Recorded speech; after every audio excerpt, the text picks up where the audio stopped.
हमारे छोटे भाई आदरणीय ज्ञानेंद्र सिंह जी, हमारे सियावल के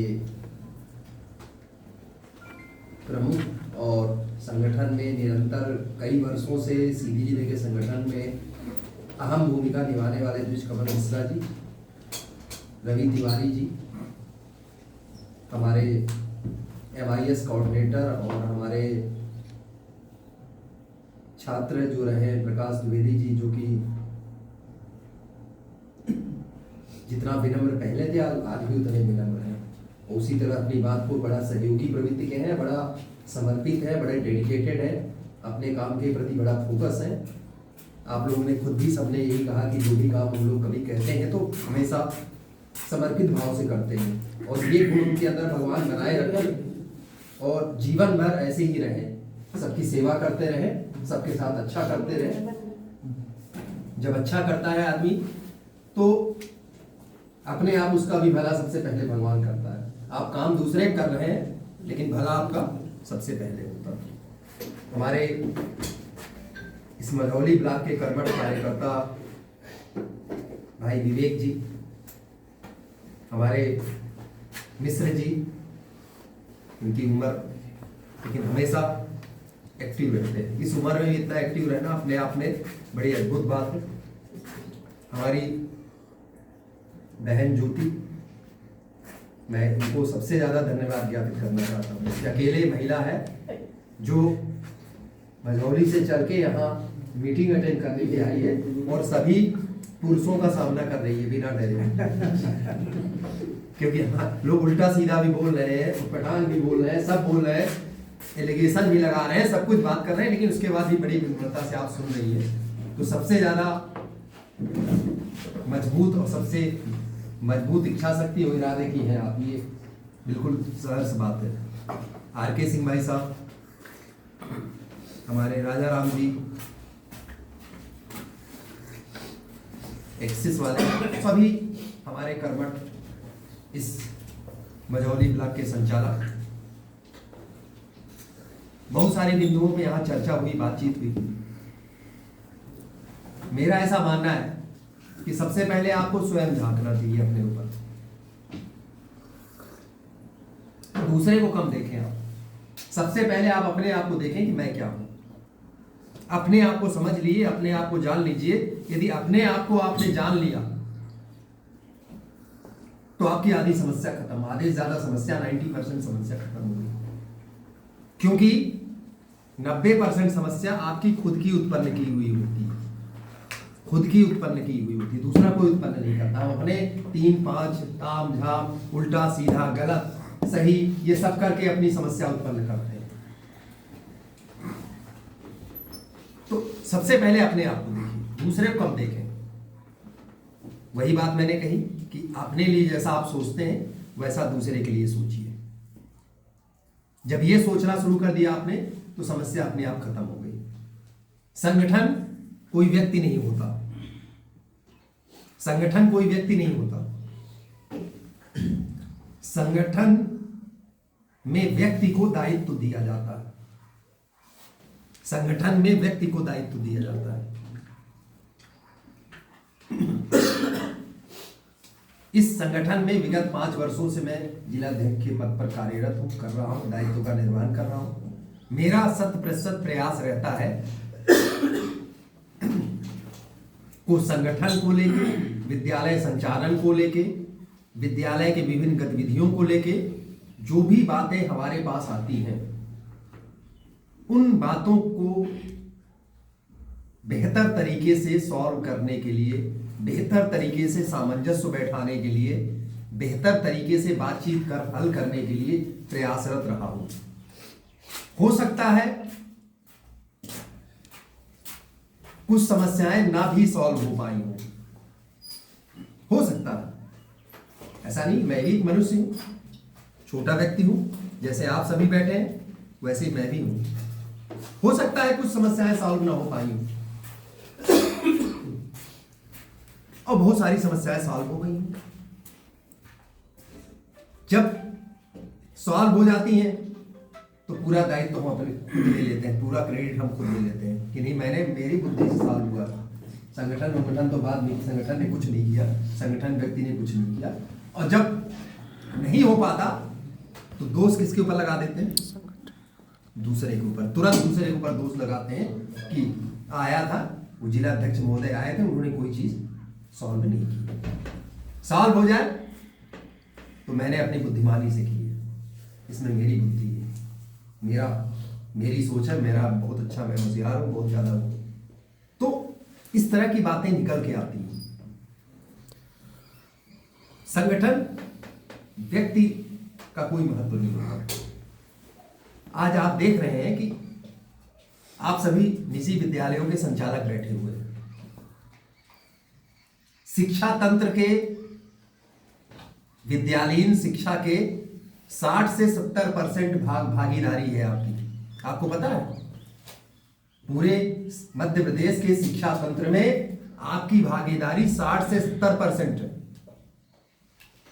60 से 70% भागीदारी है प्राइवेट विद्यालयों की। वो संचालक आप लोग बैठे हुए हैं। कितने लोग इनमें से इस बात का एहसास कर पा रहे हैं कि मैं एक प्राइवेट विद्यालय का संचालक हूं, मेरी अपनी एक हैसियत है?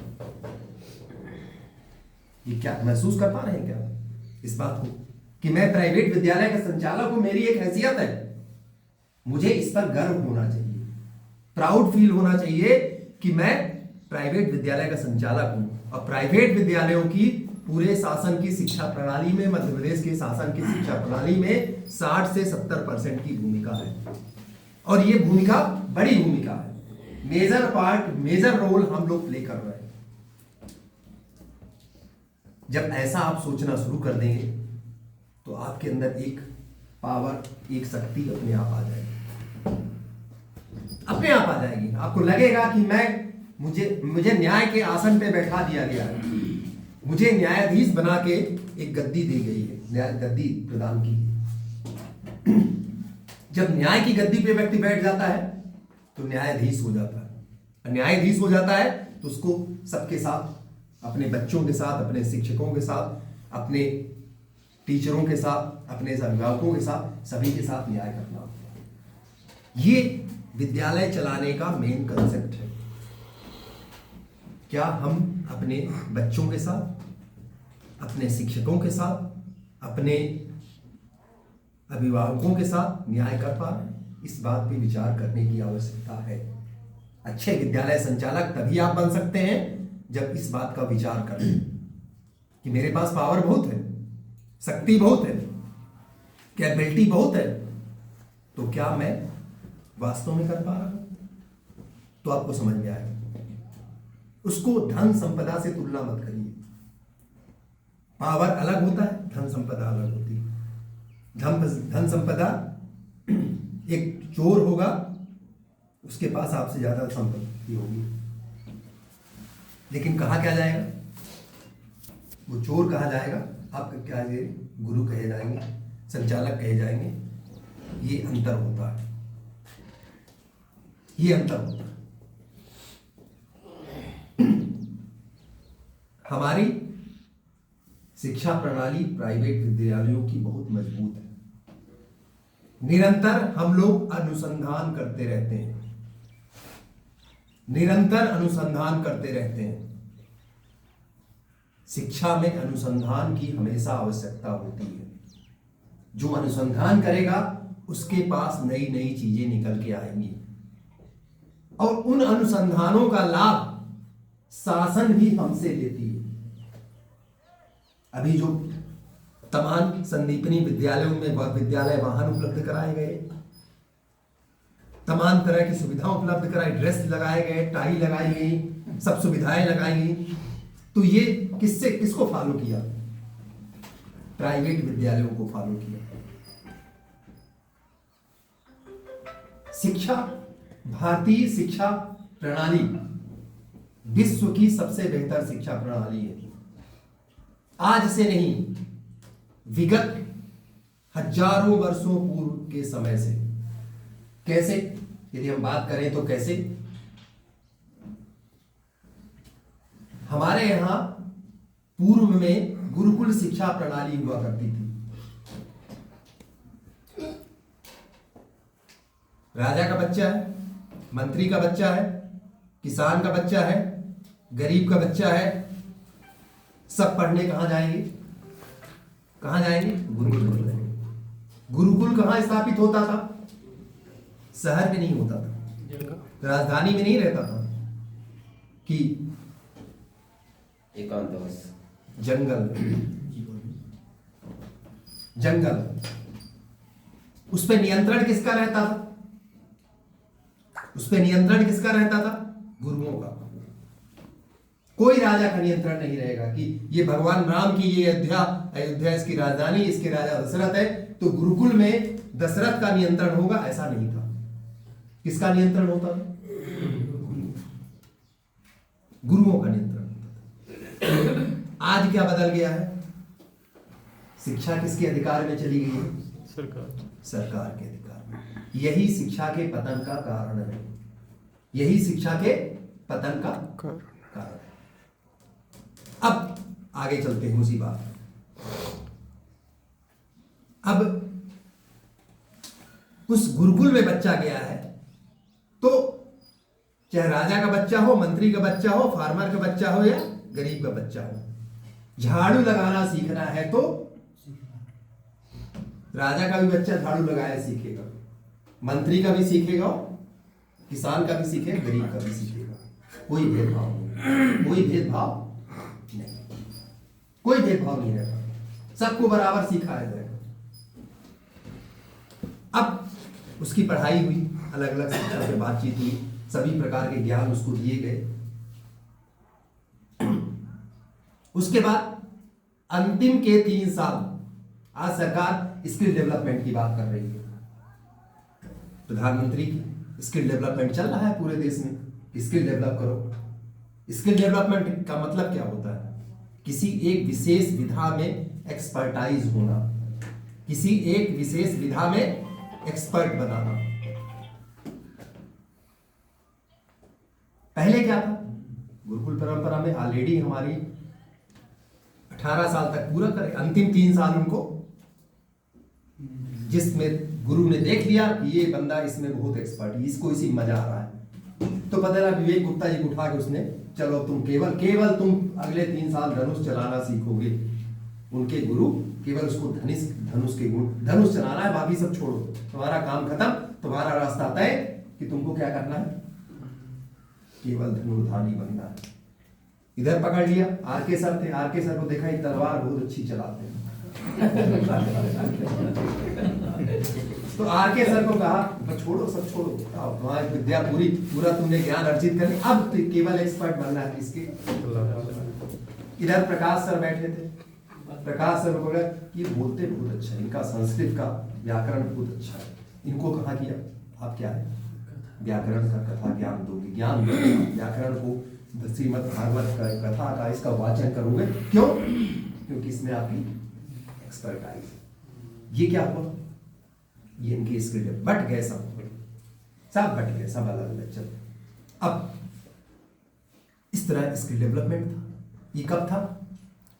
हजारों वर्ष पूर्व, 5,000, 6,000, 8,000, 2,500 वर्ष पूर्व ये परंपरा थी भारत की शिक्षा की। अब अभी मैं देख रहा था कुछ सालों पहले, 2-3 साल पहले, कि शिक्षा के लिए, ट्रेनिंग के लिए जिला शिक्षा अधिकारियों को भेजा जा रहा है। कहाँ? विदेश, फिनलैंड। कहाँ भेजा जा रहा है? आज की डेट में माना गया है कि फिनलैंड की शिक्षा प्रणाली सबसे बेहतर है शिक्षा प्रणाली। अब गए यहाँ से डीओ लोग अलग अलग जिलों से लाखों रुपए खर्च करके फ्लाइट से बैठा के खर्चा दे के शासन ने खूब भेजा। बहुत सारे यहाँ के डीओ पहुंचे, उन्होंने देखा कि ये जो है भारत की गुरुकुल परंपरा का कॉपी, जो उन्होंने प्रणाली बना के रखी है वो क्या है? भारतीय गुरुकुल परंपरा की कॉपी है, थोड़ा सा उसका मॉडर्न रूप दे दिया इन्होंने। चुरा लिया कहाँ से? भारत से चुरा के, और क्या कर दिए? नया रूप दे दिया। पूरा नया रूप देके जंग का Modern expression बन गया। मॉडर्न रूप में देके क्या कर दिया, शिक्षा की प्रणाली बना दी गई और उसको एक वो बना दिया कि ये स्थिति हमने जिसको किया उसी हमारी प्रणाली को चोरी करके लोगों ने क्या किया। आज हमारे यहाँ क्या है, पूरा इंटरफियर शासन का। अभी लास्ट ईयर आपने सुना होगा कि सीनियर 58 साल के प्रिंसिपल 38 साल उन्होंने जीवन दिया, 20 साल 21 साल में टीचर बन गया था, 58 साल के हो गए थे, वो प्रिंसिपल 84 दिन तक जेल में। जबलपुर वाला जो केस हुआ था, वो प्रिंसिपल 38 साल उसने शिक्षा में काम किया, आज वो जेल में है। किस बात के लिए जेल में है कि उसने ये किताब क्यों लगा दी। किस बात के लिए जेल में है कि ये किताब इसने लगाई, ये नहीं लगाना चाहिए, ये मध्य प्रदेश शासन की या इसकी बुक है, ये लगानी चाहिए, एनसीईआरटी की ये बुक लगानी चाहिए। किस नियम में, किस कानून में, किस प्रावधान में कहां लिखा हुआ है कि ये होना चाहिए। इसी के ऊपर अभी माननीय हाई कोर्ट का एक वर्डिक्ट आया है, उस पर एक जस्टिस आया है कि ये इसका बिल्कुल कड़े शब्दों में विरोध किया है माननीय कोर्ट ने कि ये अन्याय है। किसी प्राचार्य, किसी शिक्षक, किसी उसको आप जन सुनवाई में कटघरे में खड़ा करके बेइज्जत नहीं कर सकते हैं, कोई बात नहीं कर सकते। ये शासन के अधिकार क्षेत्र की बात नहीं। क्या वर्डिक्ट आया कि किसी भी प्राचार्य, किसी उसको कोई कलेक्टर, कोई भी अधिकारी, कोई भी बुला के खड़े होकर उसको बेइज्जत नहीं कर सकते। आज क्या हो रहा है, आज यही हो रहा है। बीए पास, 12th पास बाबू चपरासी, आप जाके हाथ जोड़ के खड़े, आप डॉक्टरेट किए हैं, पोस्ट ग्रेजुएट है, एक्सपर्टाइज, हाथ जोड़ खड़े, जी साहब, वो शासन तंत्र को चला रहा है। क्या कर रहा है, आपके नियम बना रहा है, आपके कानून बना रहा है, पढ़ा लिखा व्यक्ति उसको फॉलो कर रहा है। ये इस देश का दुर्भाग्य है, इस देश का दुर्भाग्य है। शिक्षा प्रणाली इसीलिए नीचे जा रही है। इसी बात के लिए हम सबको संगठित होने की जरूरत है, समझने की जरूरत, हमको ये समझने की जरूरत है कि हमारी एक वैल्यू है। We are the literate person, हम लोग पढ़े लिखे व्यक्ति हैं, हम अनुसंधान कर रहे हैं, खोज कर रहे हैं, रिसर्च कर रहे हैं, नए नए तरीके इंप्लीमेंट कर रहे हैं और हमारी ही इंसर्ट हो रही है। इसके लिए हमें एकत्र होने की जरूरत है। जब एकत्र हो जाएंगे, साथ में बैठेंगे, तो बहुत सारी चीजें हमें पता चलेंगी। बहुत सारी चीजें इसलिए नहीं पता चलती कि हम कुआं के गूलर बने रहते हैं। क्या बने रहते हैं, कुआं के गूलर बने। क्यों कुआं में रहता है गूलर, तो उसको क्या लगता है दुनिया कि ये पूरा संसार केवल इतना ही। यही स्थिति मैंने आज देखी, यही स्थिति आज देखी कि लोग कुआं के गूलर बने हैं। दुनिया देखी नहीं है कि दुनिया कहां से कहां पहुंच गई है, वो कुआं के गूलर बने हुए हैं। इसलिए संगठित रहने की, एक साथ रहने की, एक प्लेटफॉर्म में बैठने की, एक दूसरे से बातचीत करने की, एक दूसरे से चर्चा करने की, एक दूसरे से सहयोग करने की जरूरत है। बहुत सिंपल सा फार्मूला है, यही बात समझने की जरूरत है, इसलिए जरूरत है। हो सकता है उसमें से बहुत सारी अच्छी चीजें सीखने, ज्ञान पाने का कोई वो नहीं होता। आपने किताबें तो पढ़ ली, पास तो हो गए, लेकिन जीवन का ज्ञान अभी आपने हासिल नहीं किया है। वो लोगों के साथ बैठने, उठने, रहने, उनके साथ आने, उससे गैप भी हटता है, एक दूसरे संबंध प्रगाढ़ होते हैं, बोलने समझने की क्षमता भी विकसित होती है, और एक गैप जो क्रिएट होता है, भाई आप जो इसमें से सब बराबर मेहनती नहीं होंगे। अब सोचिए आपकी स्थिति क्या रहती है। 3 तरह के लोग संसार में होते हैं। 3 तरह के लोग। एक आदमी होता है कि 7 से 8 घंटे की नौकरी करता है। एक व्यक्ति होता है जो 7 से 8 घंटे की नौकरी करता है। तो क्या पाएगा, सैलरी सीमित। परिवार का जीवन यापन कर पाएगा केवल, क्या करेगा? परिवार का जीवन यापन। एक दूसरा व्यक्ति होता है जो 12 घंटे तक की रेंज में पहुंच जाता है, तो वो क्या करेगा? उस सैलरी, उस पैसे के अलावा कुछ और अर्न करेगा, कुछ और अर्न करेगा, जो अपने घर परिवार को एडिशनल चीजें प्रोवाइड करा पाएगा, अपने नात रिश्तेदारों को, अपने करीबियों को, अपने पड़ोसियों को कुछ कुछ अतिरिक्त प्रदान कर पाएगा। तीसरा व्यक्ति तीसरी रेंज का होता है जो प्रयास करता है कि 12 से 16, अब 16 घंटे जो काम करेगा, 12 से 16 घंटे का रेंज का जो आदमी होगा, तो क्या पाएगा? मुझे तो ऐसा लगता है कि लगभग जो 7-8 घंटे वाला उससे डबल ही पाएगा। डबल से कम पाएगा क्या? डबल तो पाएगा, डबल से ज्यादा ही पाएगा, कम नहीं पाएगा। तो 3 कैटेगरी।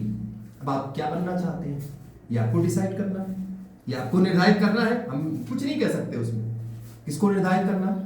आपको करना है कि हम क्या बनना चाहते हैं। कि दूसरे का लूट के, दूसरे का छुड़ा के, दूसरे का छीन के, या दूसरे के ऊपर निर्भर होके कि 5 घंटे 6 घंटे की 8 घंटे की नौकरी मिली है 7 घंटे की, तो उसमें भी 4 घंटे ही देख रहे हैं कि डायरेक्टर राजा राम साहू देखने न पाए।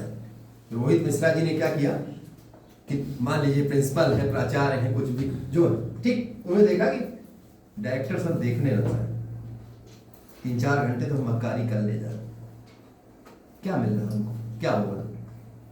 जितने में है उतने वो बने रहेंगे। तो क्या राजा राम साहू जी उनको बना रहे हैं? कौन कर रहा है? नहीं, उन्होंने तो दिया मौका कि भैया 8 घंटे ईमानदारी से करके आप आगे बढ़ो। उन्होंने क्या किया? 4 घंटे कम कर दिए, उसमें भी कटौती कर दी, 4 घंटे मक्कारी में निकाल दी। और फिर दूसरे साल कहे यार क्या बताया, सर के पास गए, बड़ा रद्दी डायरेक्टर, इतनी मेहनत की मैंने पूरा 8 घंटे, और बिल्कुल मान लीजिए क्या बताए, बहुत रद्दी आदमी, बहुत ही घटिया आदमी। अब अंदर से वो जान रहे हैं कि सारा 4 घंटे 5 घंटे तो मैंने मक्कारी की, लेकिन दुनिया क्या दिखा रहे हैं? बहुत रद्दी डायरेक्टर। ये डिसाइड आपको करना है, दूसरा आपका निर्धारित नहीं कर सकता, दूसरा कोई आपका निर्धारण नहीं कर सकता कि हम क्या बनना चाहते हैं, क्या करना चाहते हैं। इसलिए सब कोई मिलके संगठित होकर बैठ के बातचीत होनी चाहिए। कभी कभी हम लोग को क्या मिल रहा है, क्या मिल रहा है? यहाँ कुछ नहीं मिल रहा। क्या एक तो समोसा खाने आए हैं, एक चाय पीने आए हैं, विवेक जी 2 समोसा खिला देंगे और चाय खिला देंगे, उसकी दूर करने आए हैं? नहीं, इसलिए आए कि लोगों में थोड़ा सा हो सकता है 1% का भी प्रभाव पड़ जाए, 1% का भी प्रभाव पड़ जाए, 1% का भी प्रभाव पड़ सकता है, तो हम मान लेंगे कि उसमें कुछ सफलता हमने हासिल कर ली।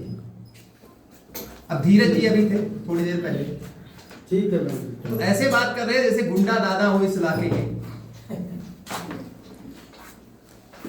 ठीक इस तरह बात कर रहे थे, हमारे यहाँ खड़े होकर इस तरह एलिगेशन, इस तरह से बात लगा रहे थे जैसे हम उनका अधिकार हो हमारे ऊपर, अधिकार हो। अरे भैया, अधिकार किसी के ऊपर क्या, आपका अपने ऊपर ही पूर्ण अधिकार नहीं है, तो दूसरे के ऊपर क्या हो? हमने जो की, आपकी मदद की, जो भी कर सके, थोड़ा बहुत जो भी हुआ, नहीं हुआ तो भी नहीं किया, हमने सीधे बताया था कि देखिए जो हमारे संभव में है वो हम मदद कर दे रहे हैं, कोई गारंटी नहीं ले रहे हैं, ना आपकी ना राजा राम साहू जी। जो हमको अच्छा लग रहा है कि ये बीच का रास्ता निकलना चाहिए, हमारी टीम के 4-6 लोग बैठे थे, मैंने सबसे सलाह ली, बातचीत की कि ना क्या न्यायोचित हो सकता है, उस पर हमने निष्कर्ष, सबने कहा कि सर ऐसा ऐसा होना चाहिए। मैंने कहा ठीक है, सबकी इच्छा है कि इस तरह से होना चाहिए, तो काम हमने कर दिया। अब वो कह रहे संगठन ने मेरे लिए क्या किया।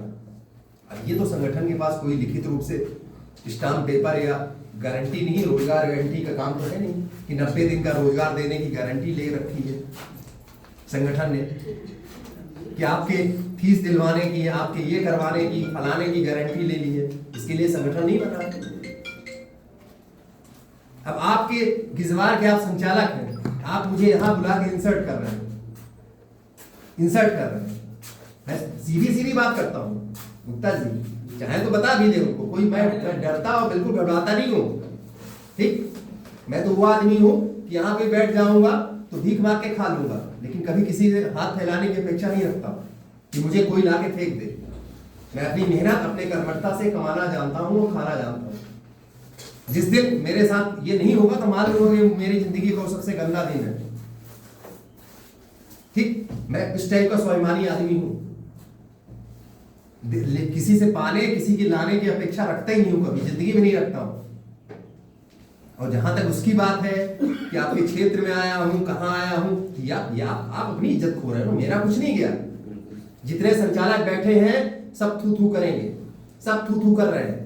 A to Z बैठा हुआ थू थू आदमी कर रहा है कि आपके घर में आप भिजवार यहाँ स्कूल चलाते हो, मैं आपको वहां बुला के सीधी बुला के आपकी इंसल्ट करूं तो लोग किसको कहेंगे खराब, किसको कहेंगे बताइए आप, कैसे किसको कहेंगे? आप मुझे लड़ने आए हो, लपटने आए हो, क्या करने आए हो? बता देते हो भैया, वहीं से बाहर मैदान में तैयार रहते, बाहर ही तैयार रहते, मारने होने के लिए आए हो तो बता देते भाई मारने आए हैं। तो हम लोग थोड़ा तैयारी वारी से आते। ज्ञान सब कहते हैं कि अपनी गुप्ती उप्ती ज्ञान सब कहते हैं गुप्ती उप्ती लिए चलिए भाई, लड़ाई में चलना, लड़ाई लड़ने आए तो हथियार लिए रखी, उधर कह देते तलवार और ढाल ले लो भैया, ठीक है लड़ाई में जा। तो ये एक सोच और चिंतन, हमारा सोच चिंतन कैसा है, हम कितने बड़े हैं, हमारा वो ही व्यक्तित्व को हमारे दिखा। ठीक है भैया, किसी की समस्याएं हैं, राजा राम की समस्या आई, मैंने व्यक्तिगत तौर पर उनको क्या सलाह दिया, यही सलाह दी कि आप कर्जा ले लीजिए, विवेक आपके मित्र हैं, ऐसे 2-4 मित्र और होंगे, मेरे पास भी चले आइए, 4 से 10 हजार 15 जो रुपए कि 2 महीने के लिए सर दे दिए, मेरे स्टूडेंट भी है वो, ठीक, तो मैं भी कर दूंगा भैया, लो पकड़ो जाओ, ये मुक्ता मैं दे दूंगा, कि उधार लेके भी दे दूंगी, लो भैया जाओ उसको मुक्त हो। इतने गंदे माहौल में रहना ठीक नहीं। छोटी छोटी बात, संगठन में एक साथ रहिए, अच्छा मजौली का संगठन बनाइए और सबके द्वार जाइए, सबके द्वार जाइए, कोई दुश्मनी नहीं किसी से, कोई किसी का कुछ बिगाड़ा नहीं, कोई किसी ने कुछ नहीं बिगाड़ा, सब एक दूसरे संबंध अच्छे रखिए, अपने आप सब चीजें अच्छी हो जाएंगी। छोटी छोटी समस्याएं ऐसी आती रहती जाती रहती, ये काम है, जो काम करेगा समस्या उसी के पास ना आएगी, जो कुछ करेगा ही नहीं उसके पास समस्या क्या आएगी, जो कुछ नहीं करेगा उसके पास कोई समस्या नहीं। क्यों राम प्रसाद जी, क्यों सर बताइए, आप तो इतने साल से देख रहे हैं जिंदगी, more work more problem, no work no problem,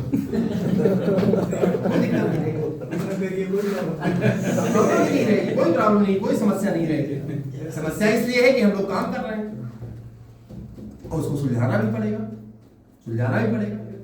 ऐसे थोड़ी चांस रहे कि यार गुंडागर्दी दादागिरी करने आया, वो करने आया, जैसा बन जाओगे वैसा फिर वही गड़बड़। एक बार अपने सामने बोला जाता तो भी व्यक्तिगत आया, मैंने रिस्पांस जितने बार उन्होंने, गुप्ता सर जितने बार आए होंगे, हर बार मैंने उनका टाइम टू टाइम, जब संगठन के लिए हमने 2-3 दिन फोन ही नहीं उठाए। वो क्या हम लोग पागल हैं क्या, पागल कुत्ता काटा है कि हम फोन लगा रहे हैं आपको नहीं उठा रहे? हमने कभी ऐसा नहीं हुआ कि आपके फोन का रिस्पांस नहीं हो। ठीक, ये हमारी व्यक्तिगत अपनी तरीका है, आपका अपना तरीका है, वो दिख गया। रही समझाने या बुझाने और उसकी बात तो ठीक, उनकी कोई हैसियत नहीं हमारे आगे, कोई हैसियत नहीं है। ठीक, हम भी जीरो थे, आज से 30 साल पहले हम भी जीरो थे, तो जीरो से यहाँ पहुंचे तो हमारे सब साथी मिले हैं। वो जीरो वाला भी साथी है, 1 वाला भी साथी है, 2 वाला भी साथी है, हमारा 3 वाला भी। हम जिस रूट पे निकल जाएंगे तो हमारे 1 से लेके 100 तक वाले सब साथी हैं। अब कि कहाँ लड़ोगे आप हमसे, कहाँ घबराओगे? हमारे तो 9 वाला भी, 9 में जाएंगे तो वहां भी साथी मिलेगा, 8 में जाएंगे तो वहां भी साथी मिलेगा, 7 वाला भी साथी है, कहाँ पाओगे? ठीक, ऐसा बनाओ कि अपने रास्ते खुद बनाओ, दूसरे को इंसल्ट करके, दूसरे की बेइज्जती करके, दूसरे को गलत तरीके से करके। ठीक, समस्याएं होती हैं, हमने उनके लिए पूरी कमेटी ने टाइम बैठ के राजा राम जी को बुलाया, विवेक जी को बुलाया, उनको भी बुलाया, बैठ के बातचीत की, लिखा पढ़ी करके निपटा दिया, चेक दे दिया उन्होंने। इन लोगों ने भी बातें मानी, जैसे विवेक जी को बोला गया वो बात माने, वो चेक सब बात मिला, सब मिला। अब आपको आपके पास जाएंगे है, कोई दिक्कत है, कभी 1-2 चेक मान लिए बाउंस हो गया किसी का हाथ से, वो हो गया, तो आप व्यक्तिगत रूप से उनसे बातचीत करके उनसे बात कर लीजिए कि ऐसा समस्या कैसा होगा, क्या करें, और फिर समस्या जानने बात किया गया सर, बात का समाधान सुनिए, समाधान क्यों नहीं हुआ? उसकी वजह वही बने जब हम लोगों ने उनको बुलाया सम्मान के साथ कि आप आइए, हमारा भी सहयोग करिए। मानसिक सपोर्ट आप क्यों नहीं हमें नजरअंदाज क्यों किया? क्या है ये बताइए। आपका काम निकल गया तो आप सोचे आप